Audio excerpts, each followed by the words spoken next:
So I want to share with you a little story about the power and the grace of God, and also the power of being really clear on what it is that you want to create and setting an intention and then living life as if it is already coming towards you. And I know this might be a little bit woo-woo, but this story absolutely changed my life, and I wanted to change yours too. So here's the thing. For those of you that know me, I went through a divorce, a few years ago to my ex-wife. We were together for 10 years. And I have a really beautiful, amazing 4-year-old son out of that relationship. But we were together for 10 years. And the breakdown of that relationship was incredibly painful because I really did love her. She really did love me. But our personalities just really conflicted because we were very, very different to each other. We just weren't compatible. And so even though we wanted it and we'd been together for so long, when the relationship broke down, it caused a heck of a lot of heartache for both of us. And I've been someone that's always been a big lover of love. I'm a big believer that there is a true love for you and you can find a soulmate. I love The Notebook, The Titanic, all those kind of movies. Like, I'm a little bit of a softie at heart. But the breakdown of that relationship was really challenging, especially because of Archer too. Anyway, long story short though, after that relationship, I decided and I started to get really clear on the exact relationship that I wanted to have. And every single morning I would write this down. I would write, I choose the end result of having a highly loving, deeply connected, present, playful, and passionate and powerful and beautiful, intimate relationship. So I choose the end result of having a highly loving, present, playful, and passionate and powerful, intimate relationship. I'd write it down every day. I'd just really bathe in the emotion of having that exact relationship. And then I just kind of forgot about it. And one night, I traveled down to Melbourne to catch up with one of my friends, and I wanted to have a big night out because I hadn't been out for a while, I hadn't been to Melbourne. And I got down there and my friend cancelled on me. He wasn't available. And so me being me, I kind of wanted to party. So I reached out to like 4 or 5 different people trying to rally the troops to have a night out. And anyway, long story short, couldn't connect with anyone. So I decided to just go down to the pub down the road in Melbourne and just have a beer by myself.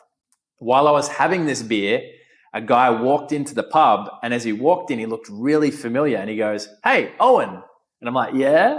And kind of sometimes when you know someone but you don't know their name, and I'm like, "Yeah." And I said, "Who are you?" And anyway, long story short, this was a guy that I'd played footy with years ago. I'd played like one game with him, so I did not know him well at all, but I knew him enough to know his face.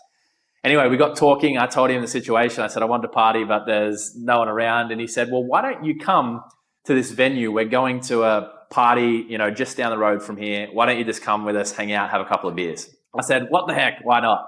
And so I went home, I got changed, I went out and I had a couple of beers. And at that venue, about 10 minutes into being there, I looked up and I laid eyes on who would be soon to be the love of my life and my now wife, Jenna. And what I also found out was that night too, she was supposed to be at another venue, but they changed their plans last minute and ended up at that venue too. So both of us were not meant to be there at that time, but for somehow, due to the grace of God, due to me being, I don't even know what it was, but we were meant to meet. She's my soulmate. She's the love of my life. We went back home to my hotel, had a one-night stand that wasn't a one-night stand, and listened to Keith Urban, and she loved country music and she played footy, and I just fell in love with her and her family and her energy and her heart that night. And long story short, now we're getting married and we're going to have a baby in the next 6 months. So the reason I share this with you is because I think that there are so many parts about God or the universe or life that we cannot explain. But when we can have an image or an intention in our heart for what it is that we want, I was so clear on the type of relationship that I wanted that somehow I found it. And so I truly believe that that is the case for you too, whether it's the relationship or the physical body or the finances or the business or the family that you want. If you can hold that image in your heart, you can take action towards it every day, you can really bathe in the end result of the emotion of that, then it's going to come to you. I truly, truly believe that. So I hope you take some inspiration for this story. Everything that you've ever dreamed on is coming for you. Just have faith for it and enjoy the journey along the way. If you've enjoyed this video, let me know in the comments, subscribe or drop a comment below, and I'll see you in the next video.